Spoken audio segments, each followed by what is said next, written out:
Hello, friends. Bonjour les amis, aujourd'hui nous allons considérer l'événement le plus incroyable et transformateur de tous les temps, la seconde venue de Jésus-Christ.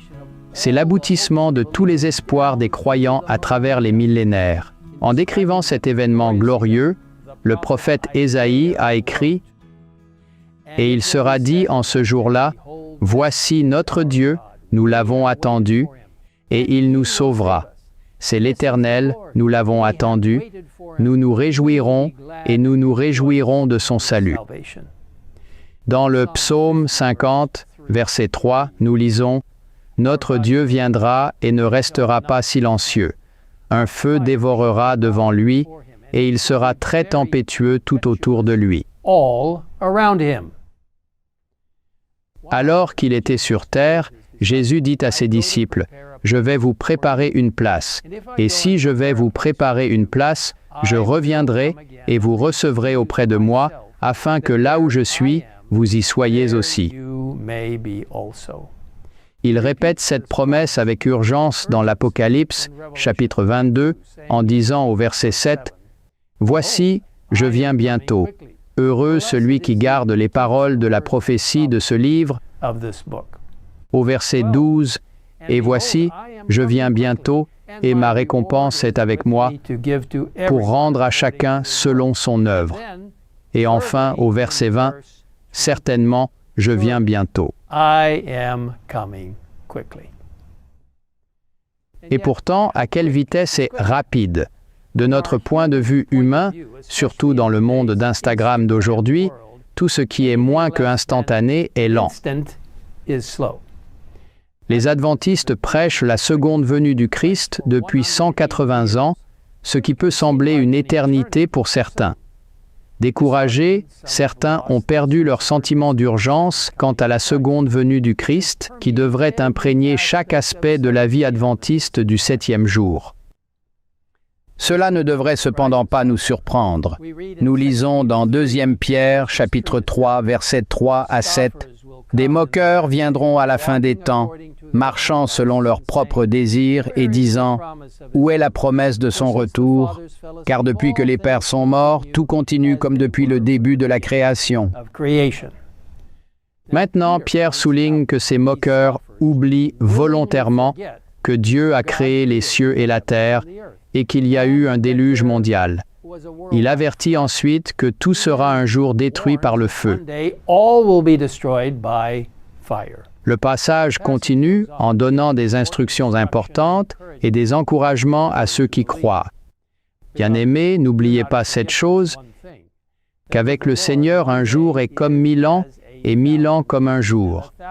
Le Seigneur n'est pas lent à tenir sa promesse, comme certains le considèrent comme de la lenteur, mais il est patient envers nous, ne voulant pas que quiconque périsse,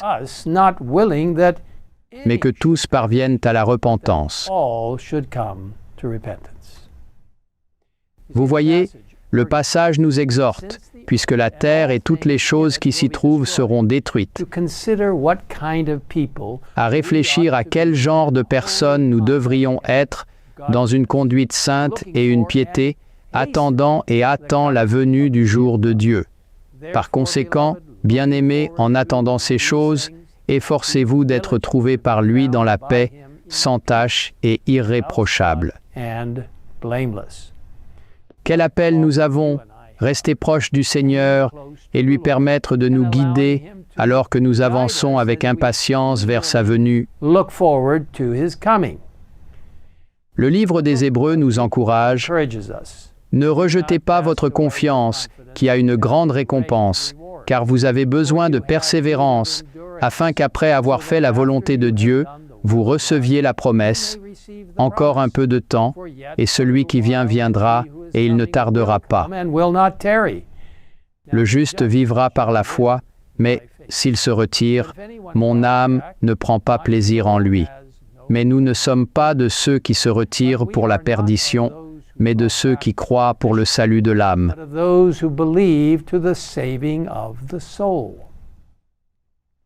Amis, la parole de Dieu nous parle aujourd'hui. Ne laissez personne vous enlever votre espoir dans le prochain retour de Jésus-Christ. Il vient bientôt. Notre 25e croyance fondamentale des adventistes du 7e jour déclare « La seconde venue du Christ est l'espérance bénie de l'Église, le grand point culminant de l'Évangile. La venue du Sauveur sera littérale, personnelle, visible et mondiale. Lorsqu'il reviendra, les justes morts seront ressuscités et, avec les justes vivants, seront glorifiés et emmenés au ciel, mais les impies mourront. » L'accomplissement presque complet de la plupart des lignes de prophétie, ainsi que l'état actuel du monde, indique que la venue du Christ est proche. Le moment de cet événement n'a pas été révélé et nous sommes donc exhortés à être prêts en tout temps. Récemment, ici au siège mondial des adventistes du 7e jour à Silver Spring, Maryland, nous avons perdu 2 dirigeants seniors, le pasteur Maurice Valentine, vice-président de la conférence générale, et Madame Heather Dawn Small, directrice des ministères des femmes pour l'Église mondiale. Les 2 décès sont survenus très rapidement, soudainement même. Amis, le temps est court, aucun de nous n'est promis demain ou même le reste d'aujourd'hui. Nous n'avons que ce moment, ici et maintenant. Êtes-vous prêts pour que Jésus vienne? Que nous vivions ou que nous reposions dans la tombe, nous le verrons bientôt. Vous voyez, les conditions mondiales actuelles qui se détériorent devraient nous réveiller sur le besoin urgent d'être prêts et de proclamer les messages des 3 anges de l'Apocalypse 14 en prévision du retour imminent du Christ. L'inspiration nous dit, en ces dernières heures de probation, lorsque le destin de chaque âme sera bientôt décidé pour toujours, le Seigneur du ciel et de la terre attend de son Église qu'elle se réveille à l'action comme jamais auparavant. Ceux qui ont été libérés en Christ grâce à une connaissance de la précieuse vérité sont considérés par le Seigneur Jésus comme essus élus, favorisés par-dessus tous les autres peuples de la terre. Et il compte sur eux pour proclamer les louanges de celui qui les a appelés des ténèbres à sa merveilleuse lumière. Les bénédictions qui sont si généreusement accordées doivent être communiquées aux autres. La bonne nouvelle du salut doit être portée à chaque nation, tribu, langue et peuple. Dans les visions des prophètes d'autrefois, le Seigneur de gloire était représenté comme répandant une lumière spéciale sur son Église dans les jours de ténèbres et d'incrédulité qui précèdent son second avènement. En tant que soleil de justice, il devait se lever sur son Église avec la guérison dans Es-Haïl. Et de chaque vrai disciple devait émaner une influence pour la vie, le courage, l'entraide et la véritable guérison. Mes chers frères et sœurs, nous vivons à la toute fin des temps. Vivons avec un sentiment d'urgence qui permettra au Saint-Esprit de travailler à travers chacun de nous pour partager le besoin de tomber au pied de la croix en étant préparés pour la seconde venue grâce à la grâce de Jésus-Christ. Je vous invite à prier avec moi dès maintenant. Père Céleste, merci pour ce merveilleux plan, de mettre en œuvre le retour prochain de Jésus pour nous emmener avec lui pour toujours. Merci pour ce plan de salut qui nous permet de vivre chaque jour en communion avec Jésus,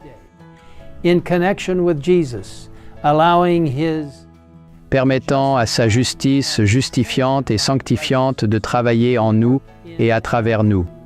Maintenant, Seigneur, nous te demandons ta bénédiction alors que nous nous préparons à ton retour imminent et nous te remercions de nous avoir entendus dans cette prière et pour la merveilleuse promesse de vie éternelle avec toi.